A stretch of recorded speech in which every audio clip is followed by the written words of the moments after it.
Hey, what's up? Hello, everyone. Welcome into Fantasy Filmball, the show where we turn movies into sports and sports into something we don't talk about here. My name is Matt. And my name is Arnaud, and today we are doing our third annual kind of a channel tradition at this point, Oscars International Tier List video, where we are ranking all, or at least the most notable submissions from every country to see if they did a good job and to see what will wind up on top in the international film category race. And Arnaud, you are our resident expert on the Best International Feature Oscar. So, anyone out there listening, if you are stumped on what to do, if you've never heard of most of these movies, Arnaud is your guy. Arnaud knows all of this. He studies it year long. I may be the expert, but at this time of year, you have seen many more of these films than I have. So I'm going to need your help to see if I'm on the right track. I'll be watching them in the coming months. But right now, I haven't gone to any of the major festivals to catch up with a lot of them. So you're going to be a very important tool for me I'll be today. the guiding light. I've seen at this point, out of how many submissions are there at this point? We have 85 confirmed submissions right Okay. now. So I've seen between 20 to 25% because I've seen 21 out of these submissions so far. So to remind everybody, the way this particular category works at the Oscars is that the Academy outsources to every country to create a film selection committee in which every country has to submit only one film to represent them. So even though there are thousands and thousands of films being made internationally every year, the final tally winds up being somewhere between 80, 90, 100 films. Mhm. That way it is a little bit more digestible for Academy voters to consider. That's why you get stuff like last year with Anatomy of a Fall, an international film winning Best Original Screenplay and yet not even getting nominated for Best International Feature. It's because it all comes down to the selection committees for each country. And so, Arno, we should probably get into the tier list, right? Starting off with the F tier, and as is the case every year, the F tier are just disastrous submissions, Mhm. disastrous choices. China's submission, The Sinking of the Lisbon Maru. And while this film does seem to have some positive notices, it's very clear again that this is a choice very much motivated by political intent. Even if the film is not outright propaganda, it can definitely fall in that distinction. Either way, China had Black Dog this year. Black Dog might not have been nominated at the end of the day, but it certainly would have been shortlisted. It's one of those things where you can see how a country views its own film industry and views its own cinema through the films that they submit. And China wants to put what they are out into the world as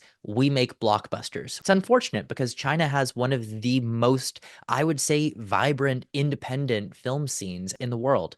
And to skip over something like Black Dog every year, not to mention Caught by the Tides, which I don't think was eligible this year, but I don't think will ever be eligible. Unfortunately, China will always go with a choice like this. So I think they are a very fair inclusion in the F tier. Moving on to the D tier. The D tier are films that, in my mind, have very little to no chance at Oscar glory, but maybe one of them will pop up in the short list, which is why I'm mentioning them. Starting off with Lapaataa from Ukraine, The Antique from Georgia, The Long Journey from Sweden, Under the Volcano from Poland, Triumph from Bulgaria, Everybody Loves Tuda from Morocco, In Her Place from Chile, Mhm. Memory Lane from the Netherlands, Reynes from Switzerland, 1212 The Day from Korea, Rendezvous avec Pol Pot from Cambodia,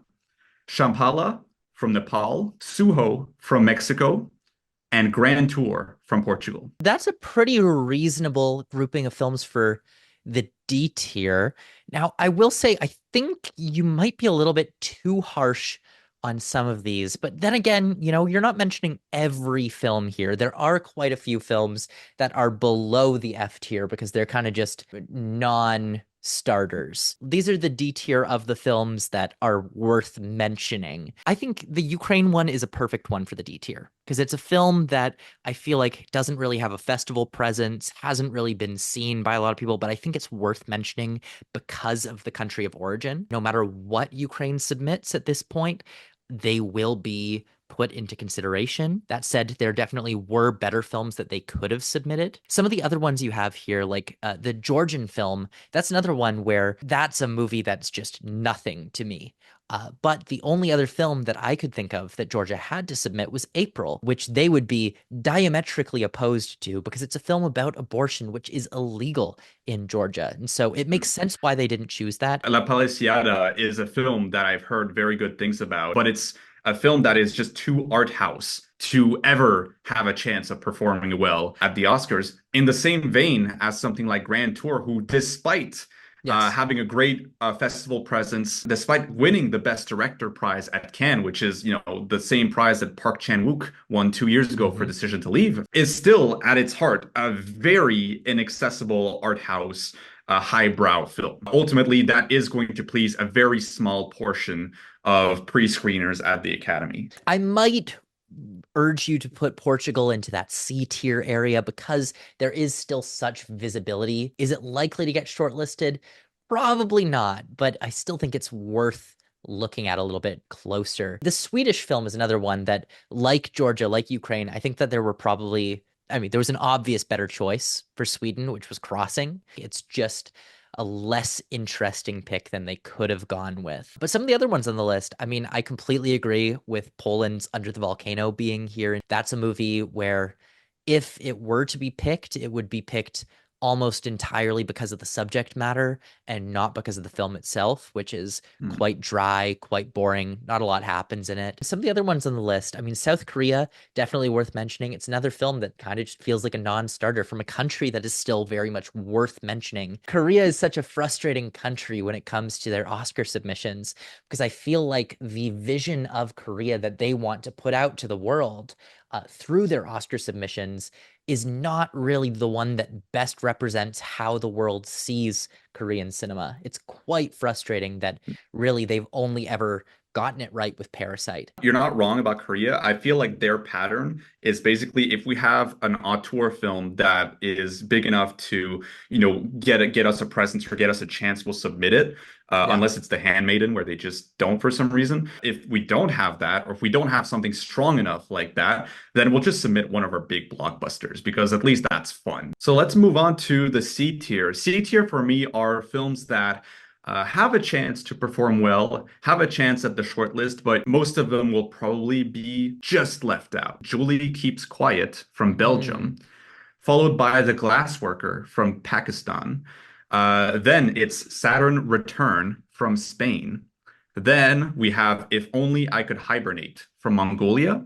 Mm. 3 Kilometers to the End of the World from Romania. Twilight of the Warriors, Walled In from Hong Kong, which was Oh, a fun. submission I did not anticipate, and I'm very happy to see. Dahomey from Senegal. Cloud Hmm. from Japan. From Ground Zero from Palestine. El Jockey from Argentina. And The Devil's Bath from Austria. There's one in here that I reacted pretty big to because one of your arguments in the past category was films that might be a little too artsy, inaccessible. They're still worth mentioning. They have the acclaim, but they might just be a little bit too much. And you said that was Grand Tour and that was La Palisada. I think that Senegal's submission, Dahomey, should fall under that boat. Fair Kind of the enough. same vein. I've not seen the homie, so you know this better than I do. I Yeah, was kind of going off of the idea that, this is Mati Diop, pretty like internationally known and celebrated. This is her Golden Bear, and this is a documentary, so it could perhaps have a chance to perform in that category as well. I don't predict that film to be nominated there, but it could like do some double dipping. It's very evidently topical. It's touching on subjects that Americans now know thanks to Black Panther. I see where you're coming from with that. And the fact that it is a documentary might uplift it a little bit more because it could get shortlisted in documentary. But that said, it's like a 70-minute long movie. It's short, it's sweet. And it just very, very briefly scratches the surface of something a lot larger. And that's not a critique of the film. I think it's doing what it wants to do very well. But otherwise, I really like some of the picks that you have here.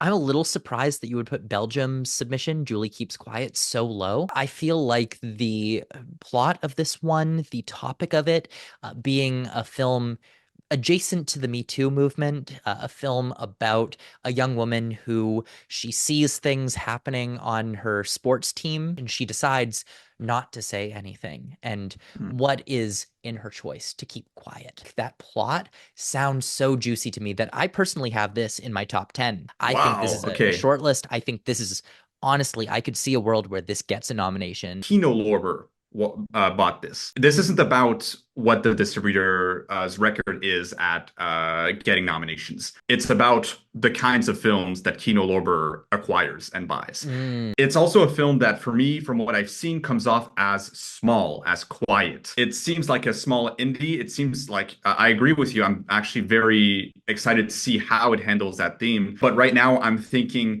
it might be just too small of a film, too indie of a film, and not like evident enough in its form to like distinguish itself the way something like maybe The Quiet Girl could. I just keep saying quiet. It's always quiet here, isn't it? This is kind of the touch point that I had for putting Belgium into my top 10 was thinking back to The Quiet Girl, as well as The Teacher's Lounge. Those two films which weren't really on my radar until they made the shortlist. What I've heard from Julie Keeps Quiet has me very intrigued in that way. And to touch on some of the other ones here, I really like that you've included Pakistan in the C tier. I think that C tier is the right place for them. I think that The Glass Worker, it's a lovely film. I thought it was beautiful. It's a Studio Ghibli imitation, but I think that what makes it so beautiful, the fact that it is a Studio Ghibli imitation, is also what's going to keep it from really rising above. For every person like me who says, wow, I was so impressed that it looked exactly like Studio Ghibli, you're going to have someone else saying, but it wasn't Studio Ghibli. This is going to be a film that I'm very happy was submitted.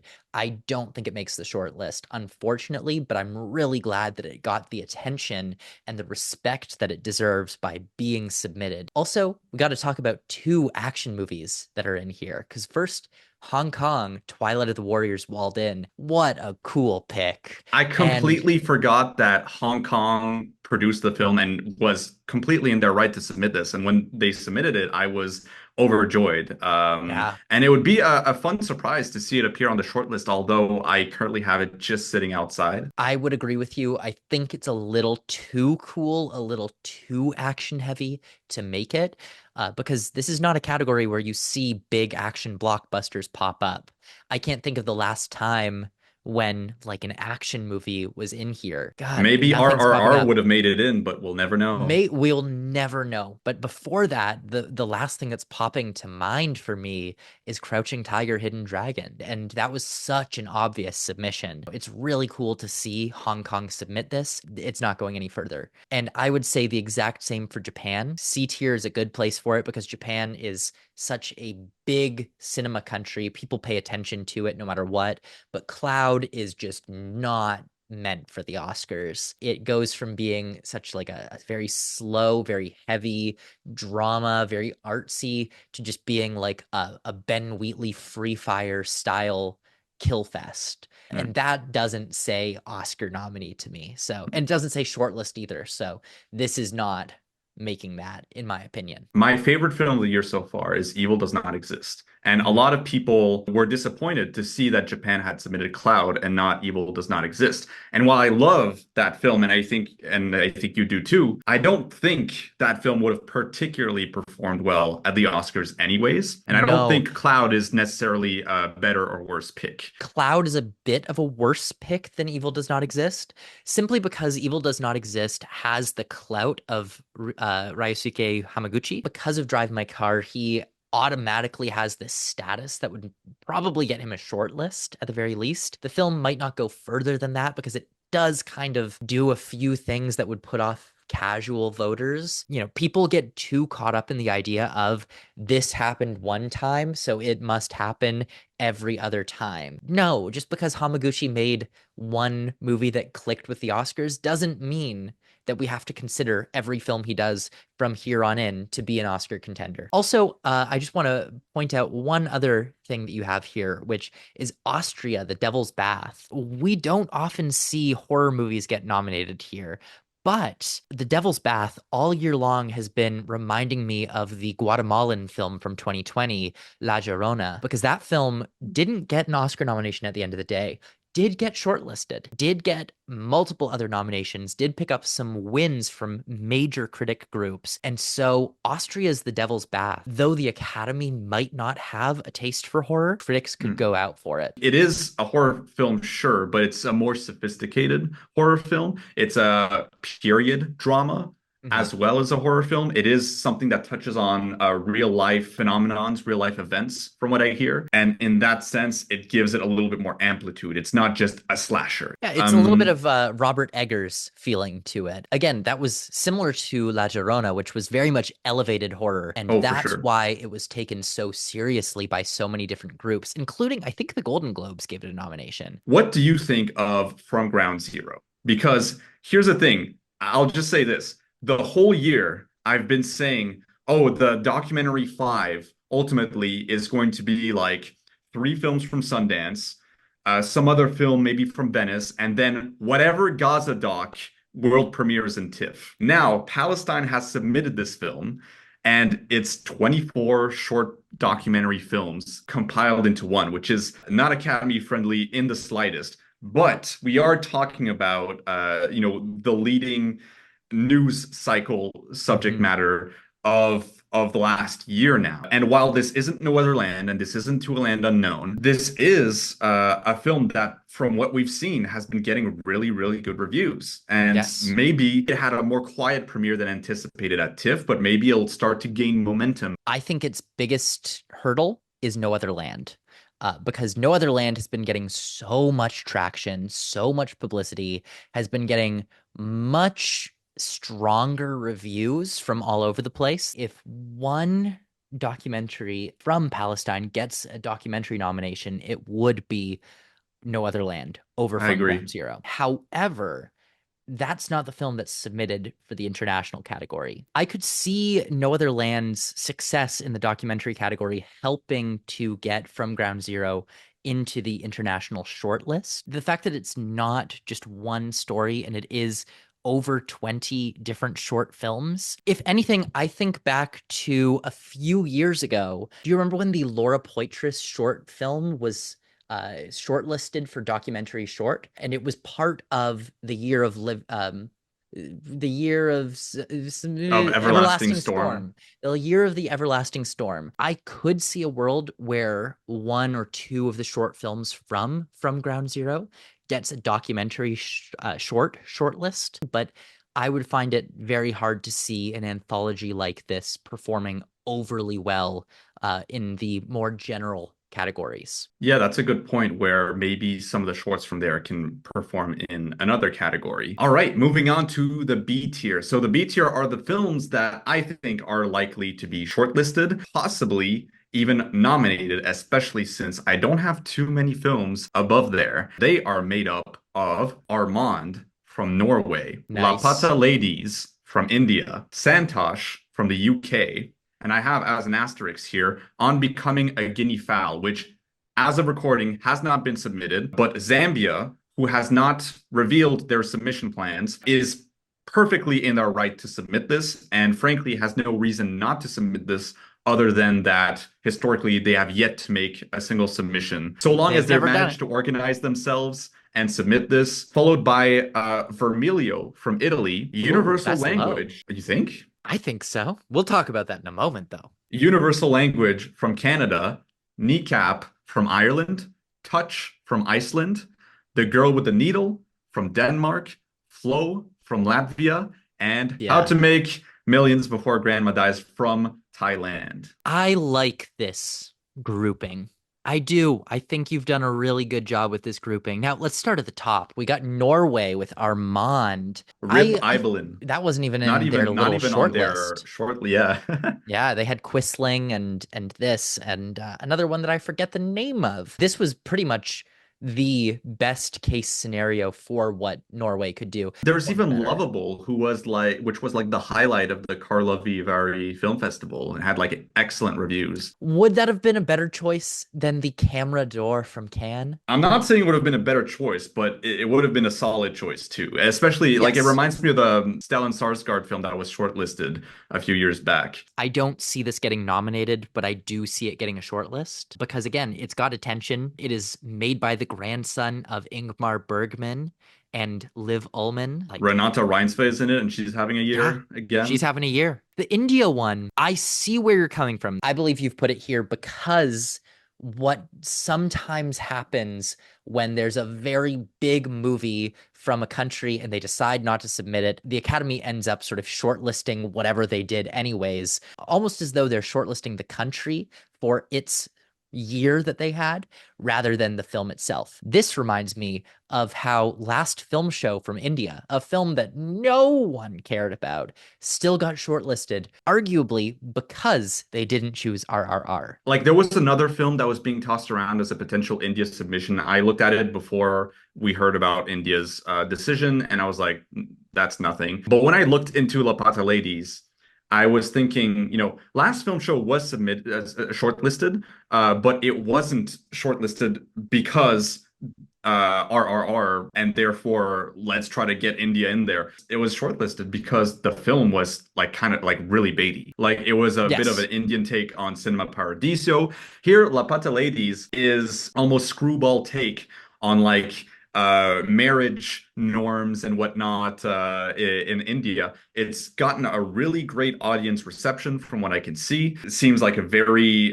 digestible, very easy to consume film. Is it a bit high at the B tier? Yeah, perhaps. It's at the bottom of my B tier. I'll say that. But I think that we could have another surprise. We felt a little bit cheated and angry towards India for not choosing RRR, and yet they still managed to get into the shortlist. Let's forget about our emotions here, about them not submitting All We Imagine Is Light, which what would have been like a near guaranteed nomination. And let's look at the film itself. And I think, honestly, from what I can see, that this reads as something that could touch the Academy. I see where you're coming from with that. Okay, I just wasn't familiar with Lapata Ladies before the Okay, did you submission, watch the and trailer? I didn't. Okay, check out the trailer I'll because have to check it out. It felt to me a little bit like a patronizing way to say we won't pick All We Imagine Is Light. it's kind of Green Book feminism That's in what I was that, thinking. and And and that is not a negative for the Academy no, whatsoever. it's not. It might even be slightly patronizing if you think about it for 30 minutes. What I But like felt as you're from watching it, you're having fun because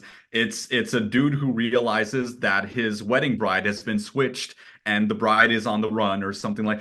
It's gonna be a fun movie, guys. What's the big deal? It's a fun movie. And that's gonna be some of the Academy members in front of that one. if they do get a shortlist with this one, then India has no reason to ever change their style of submission. You know what's crazy is that the reasoning for submitting La Pata Ladies is the same reasoning they could have had for submitting RRR, but they didn't that year. Yeah, it's Because like they're just what determined to choose the wrong thing. they were exactly because they were like, okay, big name attached. You have the guy from Lagan, which I'm forgetting his name, who produced the film, Amir Khan? Amir Khan, big successful film, crowd pleaser, etc. Okay, let's submit that one. And then the RRR year was like, oh, we have a film that checks all those boxes. Let's go for the film that played at like one film festival Yeah, let's go for the or indie whatever. film Yeah, that's let's go for the inspired indie film. heavily And then by Cinema Paradiso. the year before, they went for a film called Pebbles, which was like a film that played at fucking Rotterdam. You can't go more art house than that. So Yeah. like, it's so inconsistent. There's zero strategy to this. It's Well, purely what the jury decided they felt like picking this time around. It has nothing to do with strategy, which is what was missing these past few years from the French Commission Committee.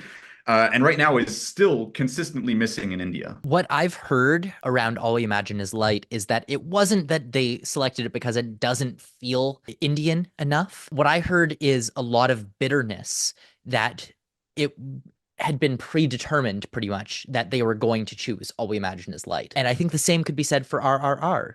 I feel like when something becomes that big of a hit in the West, in Europe, in the Americas, it's almost like the Indian selection committee goes, but you're not allowed to choose for us.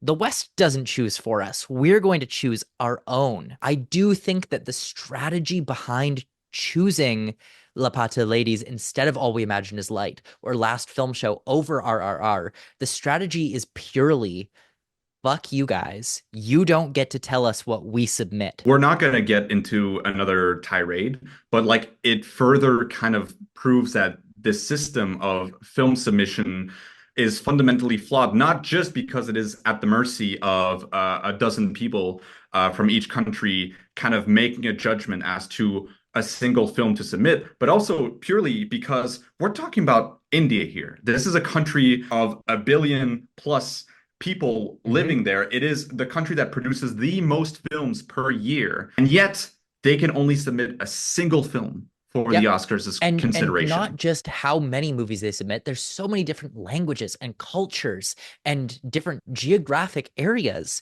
in India, and yet they have to choose each year one film. Which is why it's interesting that we're actually going to be considering two Indian films Yeah. this year because Santosh was submitted by the UK as it is an English co-production. Too high up. This should be I C tier. disagree.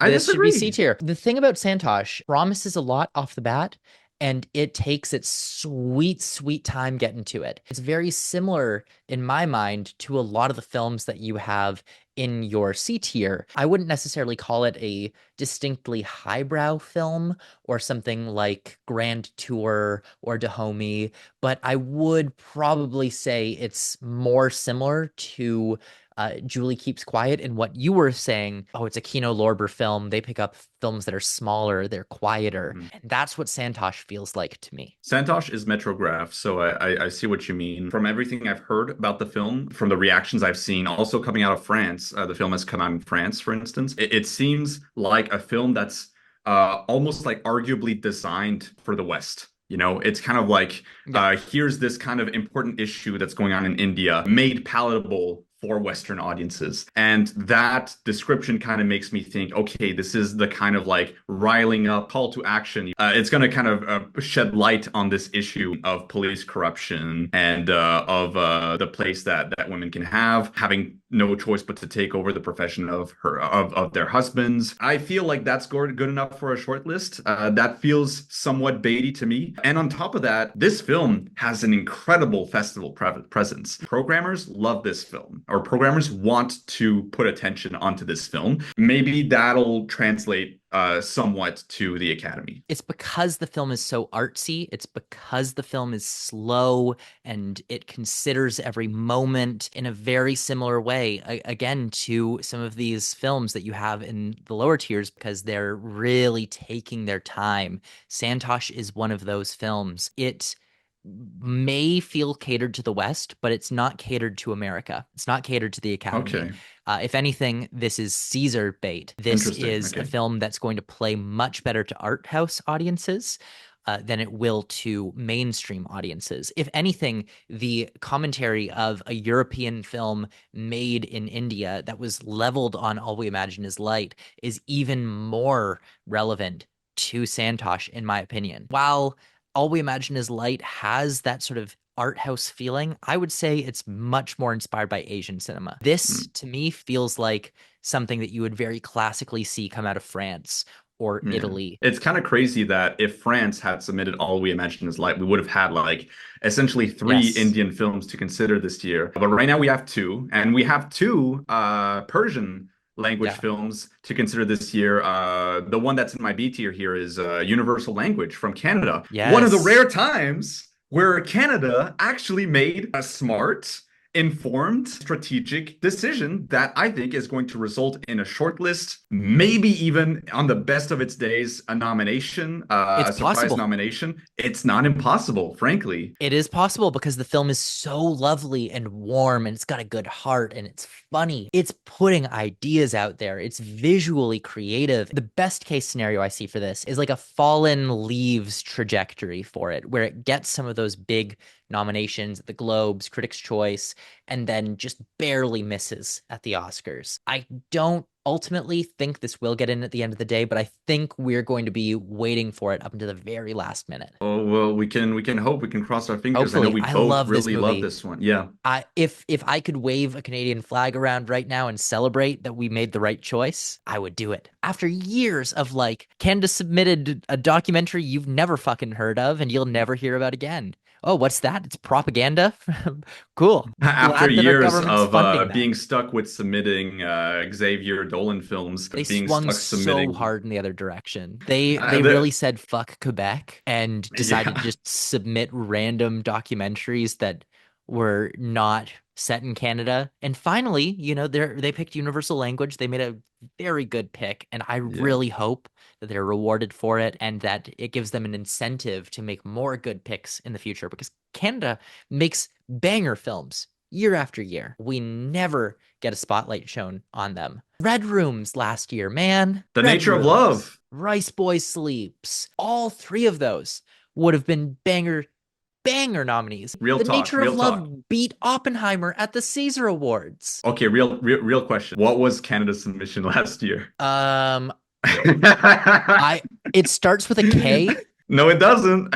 I I feel like it was Korok, like The No, Legend of Zelda. but you're close. What was it? Well, I know it was the documentary. It was Rojek. Rojek. Ah, I had it reversed. The fact that that you couldn't even remember it, right? Like, I mean, you haven't seen it, so that might be like further bias, but like, Because why would uh, I see it? The it's only good. reason It's is it's because actually they. good. I'll take It, your it's word not a for it. bad. It's just that like on a strategic front, like it's 0 points. Like it's a documentary that's gotten very little attention outside of Quebec. Why would you choose a documentary just on its face? Like, why would you choose a documentary when you have strong narrative contenders? There's no Yeah. strategy to that. But what's really cool about universal language is that it didn't give the opportunity for Canada to mess up this time because it's a Quebec film, but it's also a Canadian film, Yeah. and it's set It's very a clearly Winnipeg in film. Winnipeg. It's very multicultural, and then just the kind of festival presence it's had. You had a gut reaction to me placing Vermiglio at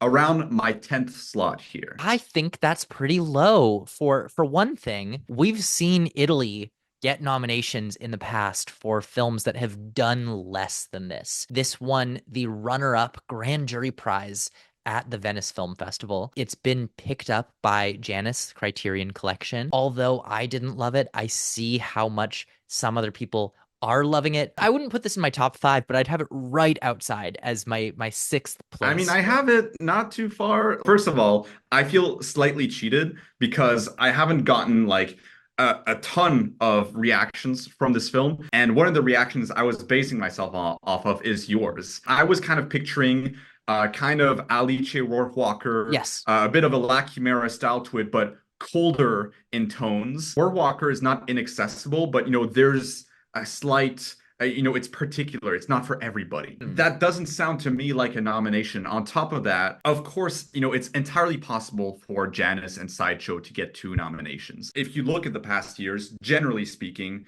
one nomination per studio. And right now, I have Flow higher than for Vermilio. And I maybe think that's a risk. That's that's the risk that's I'm going risky to because take. there's no words in flow. And I feel like that's something to hold it back because it's not an international language feature. It's just a film from Latvia that is silent.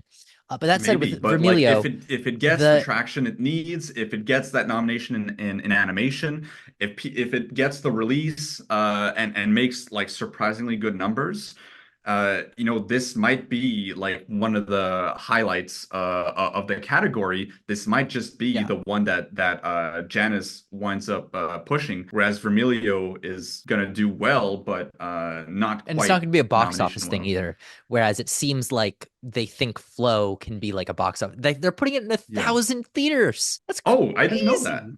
Yeah, That's they're doing a great. full wide release Okay, for they're doing a Flow. substance. Yeah, where Yeah. it's the art house distributor that's really trying to push the film and get it out there. But in terms of Vermilio, I would say the Alice Rohrwacher vibes are true. It is definitely colder in a visual tone, but the fact that it's about a family, about young children, it is a coming of age story. It does make it a little bit warmer than I think La Chimera was or Happy as Okay. Lazaro. It's much closer to something like The Wonders, very similar. And we haven't seen how Alice Rohrwacher would perform with the Academy in the international category because she Oh, for hasn't been sure. submitted. Yeah. Whereas we did see La Pupille did get a nomination in Yeah. the short film category. And Yeah. so that type of film does connect with the Academy. Yeah. And that's a little bit why I have it here. I'm going to look into this one a little bit more because I feel like it's very, very solidly into the short list. I don't want to get The Settlers Surprise, the film that was submitted from Chile last Yeah. year, which we both thought was pretty easily going to be shortlisted, but it didn't even make the shortlist. And I don't think Vermilio is that, but I certainly don't think it is The Hand of God. I do think this one has a chance of missing the shortlist, just in the sense that more than Alice Rohrwacher, I would compare it to Alcaraz, which did miss the shortlist a few years ago. So Oh, yeah, okay. now let's talk Ireland's submission, Kneecap, which is a film that I think a lot of people are going to want to put in their top five simply because it's the film that the most people have seen out of these at this point because it played in theaters and it was relatively popular. People went out to see this, Yeah. critics liked it. It's a fun movie with a propulsive energy. I think the reason I'm hesitant on this one, I wouldn't put it into my top 10 is it feels like the quintessential film that we feel is bigger than it is because it was the first submission we heard about. Oftentimes, I find at least I bias myself into the entire season. The first submission I hear about and recognize, I go, "Oh, that could be a thing." I call it the never gonna snow again effect, where you Ooh. hear about something so early and you start thinking that could happen, that could happen, that could happen, and then it doesn't happen. Oftentimes, I find at least that these movies that play in US theaters in the summertime, people get to see, their buzz kind of dies out by the time nominations come around. And so this one is something that I could see making every single regional critic group and just failing over and over again to make it into those larger awards like the Golden Globes or the Critics' Choice. At the end, I just don't think it'll be really a thing for the Oscars. I know I have it relatively high here. But I'm pretty firm on this missing the nomination, but pretty firm on it getting shortlisted. Yes, I would agree. I watched the film. I thought it was a lot of fun, but I didn't think it was anything like crazy or new. The thing I liked most about it actually was the music. When we're predicting the international film category, we often, whether it's intentional or not, overstuff our top five with Cannes films. And Yeah. this is just kind of like the perfect little film. Like, oh, look, it's a well-reviewed, very accessible, half in English that isn't from Cannes. Let's put it in there. But realistically speaking, I saw the film. I think this will put off some parts of the Academy. Some of them who are not as well, obviously in line with the politics, but also not as in line with the characters. And the Period. Like music. they are doing a lot of drugs, so I'm thinking about that. But I think Ireland has done a pretty good job these past few years at least getting Yes. attention. And then, of course, I have to bring up the same argument I did for Vermilio, which is that, we have another Sony Pictures Classics film. Not that it's impossible to get two in or anything, but you look at the last few years, studios don't get more than two films in. But to So be fair, I would say this category is the one that it matters the least for distributors. yeah, I know, but just saying, Yeah. look at the history. Speaking of summer US releases that didn't make all that much money, but that wound up being submitted for international, that has some English in it, but obviously not primarily in English. We have Iceland's Touch. This is from the director of Everest, the director of Two Guns, of Contraband. He did the Shailene Woodley film Adrift, I think it's called. Whatever movies. This one seemed to be pretty well received, more than pretty well received, quite well received actually. The reason why I'm putting it a little bit higher than most people is because I feel like the whole kind of international sweeping love story across decades, across generations, and across the world can really touch the more kind of international side of the Academy. They can think of like a trip they went on when they were young and fell in love at some point, and then life kind of catches up to them, and now they're old and they're trying to relive or kind of go back to that glory a little bit. And I feel Mhm. like that can touch that nerve quite a bit. Ultimately, I cannot convince myself to say that this gets nominated, though. It's so baity. It has some notoriety. It has some popularity already. I did not see the film, but I've had multiple people recommend it to me. It does make a lot of sense to be a short list. I also can't go so far as to nominate it. And it's also because of the whole summer release thing where that immediately puts me off of a movie. It just feels like summer releases are poison for this category. Getting closer to the top five, you've got Denmark with The Girl with the Needle. And I'm a little surprised that this isn't in your top five right now. Is that Movie. because you just don't want to? Oh, it's Mubi. Is that The the movie reason? curse. The I movie praise curse? the movie curse. So, Until movie manages to get a film in there, I'm going to assume, and almost like a meme, almost as a joke, yeah, like to just kind of like assume that movie's just not going to get in. that's fair enough. And I might be convinced by that eventually. If they don't make this one, that I might think it is a curse. But yeah, The But Girl then with the Needle is pre-can. I would have absolutely put this in my five. you've got Latvia at number five. It's always exciting for me when there's the possibility of a country to be nominated in this category who has never been nominated before, and this would be a first for Latvia. You've got a film next up, which I know you and I feel very differently about in terms of our personal opinion on it, but we seem to feel very similarly in its Oscar chances. And that's Thailand's How to Make Millions Before Grandma Dies, which I should also mention. I think this would also be Thailand's first nomination. This is a film that I'm not putting in the A tier. If you look at the previous videos, I usually have like five films in the A tier, and this year is particular where I don't feel strong enough about a lot of the films that were submitted to warrant an A tier. Right now, the only thing that we're going off of is the audience reaction. This film did not play any notable festival. It did gangbusters in its home country. It's doing very well on streaming. Audiences are seemingly loving it. They're being very moved by it. They're crying. We don't know how this plays with, let's say, more highbrow voters. So this doesn't give me enough like proof to be able to put this higher than the B tier. There's nothing to indicate right now, like more concretely, that this will be a strong contender. But I've been to the theater to watch this film. Mm-hmm. I watched it with a crowd of people. Personally, I was disinterested. I was bored. I thought the characters and the acting was wooden. I thought it was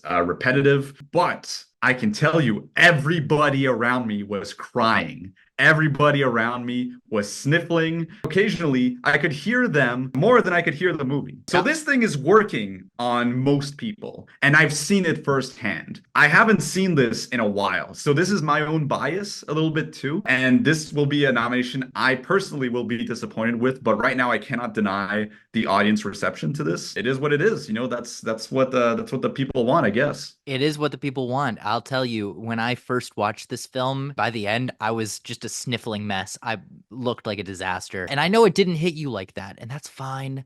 But I'm at least glad that you can see that the audience around you it was clicking with. The uphill battle is that it is very, very like populist filmmaking. I would say that this film, more than any others here, really needs to be boosted by a kind of like surge of rumors that we had, like we had for The Quiet Girl or Lunana, a yak in the classroom, rumors of Academy voters watching the screeners and falling in love with it. This is the kind of word of mouth hit that needs to start developing as Academy members start to watch that film. If we don't hear anything, once it presumably makes the short list, I would not be putting this in my five. So I'm kind of waiting for that. It reminds me a lot of Better Days. That was the touch point that I had months and months ago when I put this into my initial video. Better Days was a film that didn't really do many festivals. It kind of just went to theaters, came and went. It was a well go release that just did what well go films typically do. They show up for a couple of weeks, then they go to VOD, and people like them, but it kind of disappears from the Mm. consciousness. And then suddenly it was shortlisted, and then suddenly And it was it's nominated. a film that's not made with Western audiences in mind. Like Exactly. in It's its a hit in style, Asia. it's very catered to the local market, and yet it still kind of manages to touch the Western audience.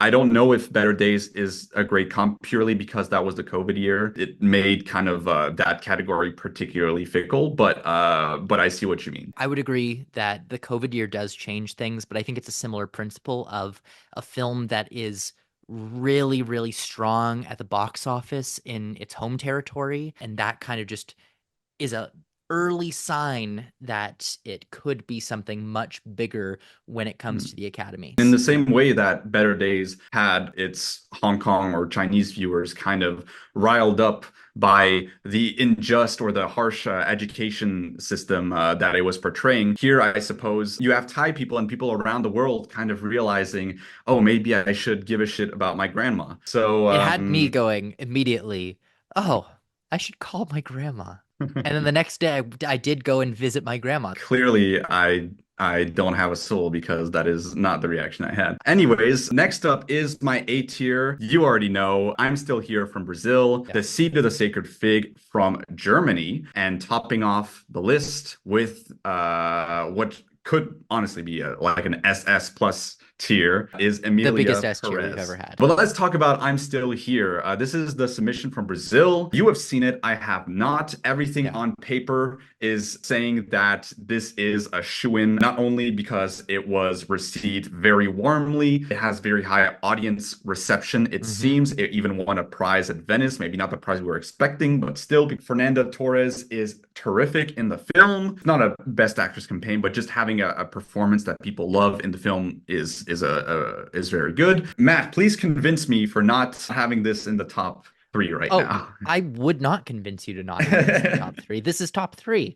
I might not love the film. I find it to be a bit repetitive, but the fact of the matter is, people really like this movie. They like the performance, they like the screenplay, they like politically what the film has to say as well. There's some very powerful messaging that will speak to a lot of people. And like you said, just having a performance that people are talking about can do so much to help the word of mouth of your film. So, is this one of my favorites? No, but I think you'd be an idiot if you didn't include this in your top five. And then let's talk about The Seed of the Sacred Fig, a film that we were both very surprised actually wound up being submitted, Yeah. not by Iran, but by Germany. It's great to have it in the race.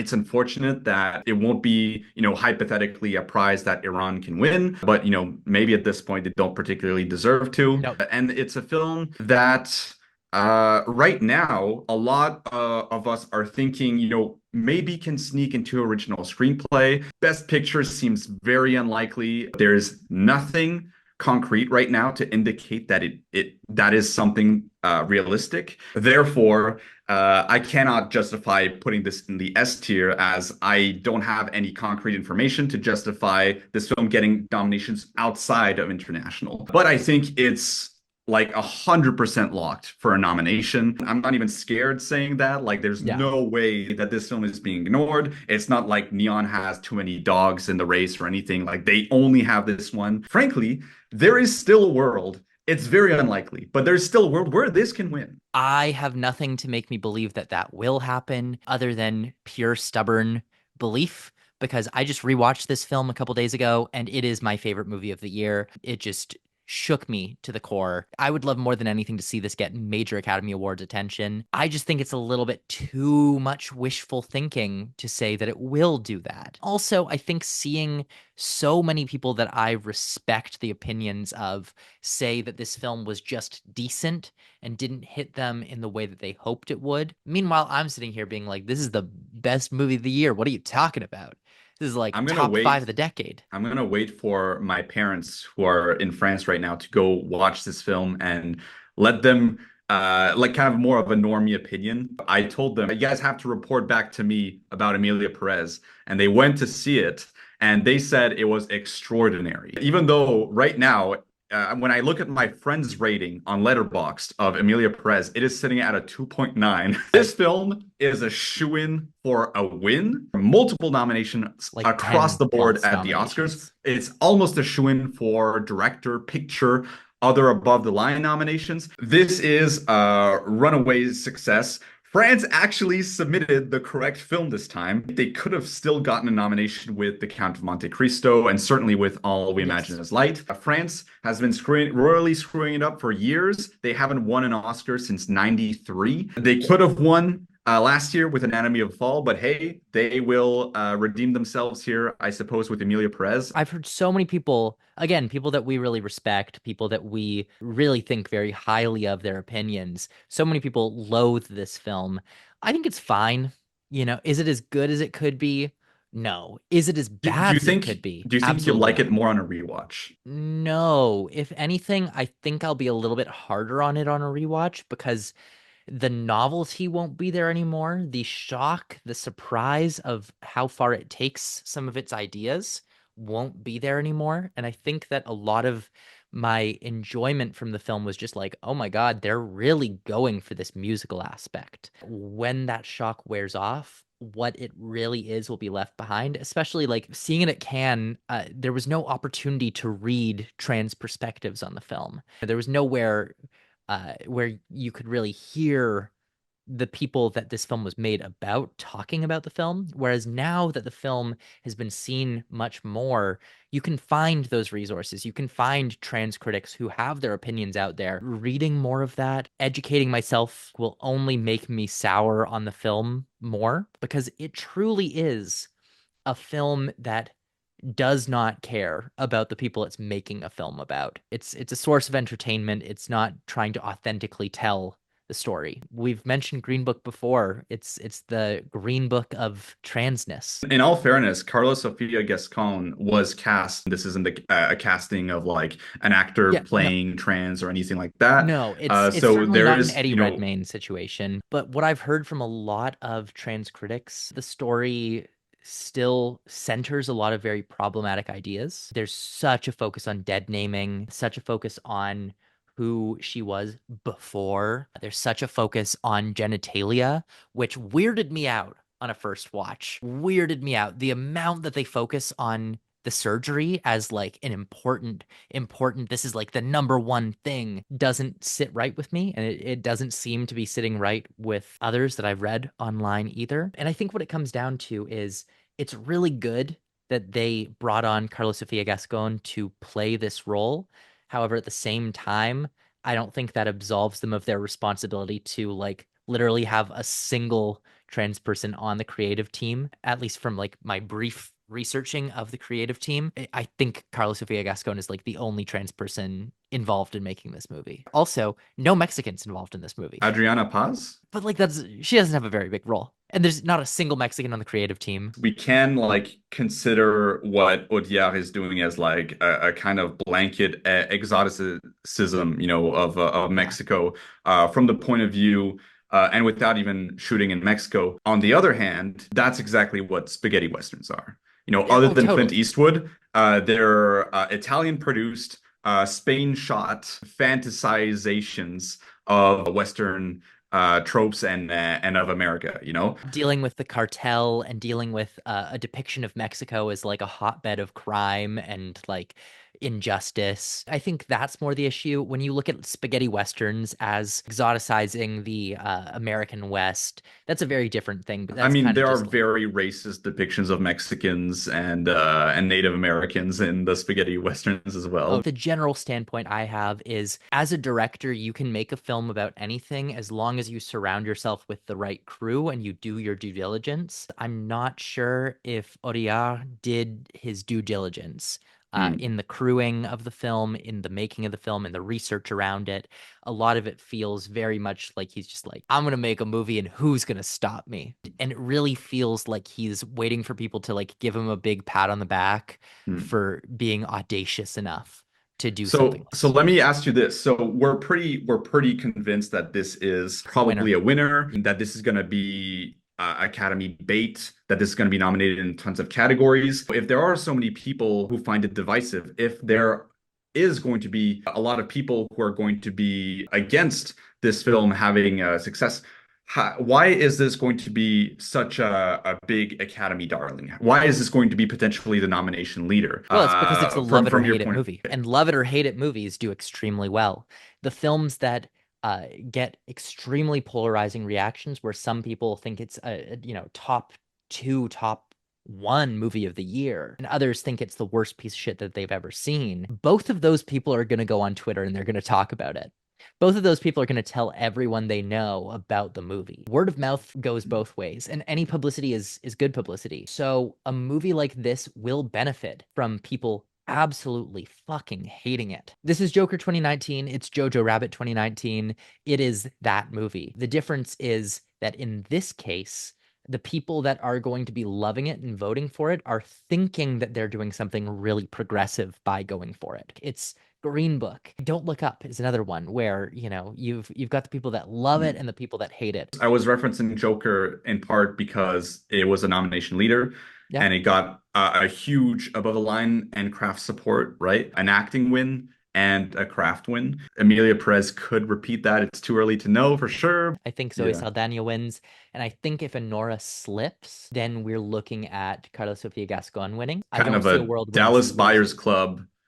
situation. Yeah, Dallas Buyers Club is actually a really good reference point because I think it's similarly problematic that I think a lot of people are going to jump on board with and go, "Ooh, this film is like it's saying so many important things, but like it's 10 years behind where we should be." So, Mm.